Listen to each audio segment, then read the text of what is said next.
பழனி அருகே பேருந்து ஓட்டுநர் நெஞ்சுவலியால் மரணம். பேருந்தை ஓட்டி சென்றபோது நெஞ்சுவலி ஏற்பட்டது.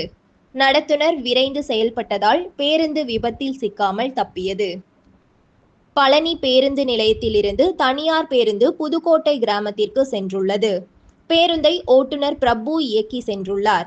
பேருந்து கணக்கம்பட்டியில் இருந்து புதுக்கோட்டை சென்று கொண்டிருந்த போது ஓட்டுநர் பிரபுவிற்கு திடீரென நெஞ்சுவலி ஏற்பட்டுள்ளது.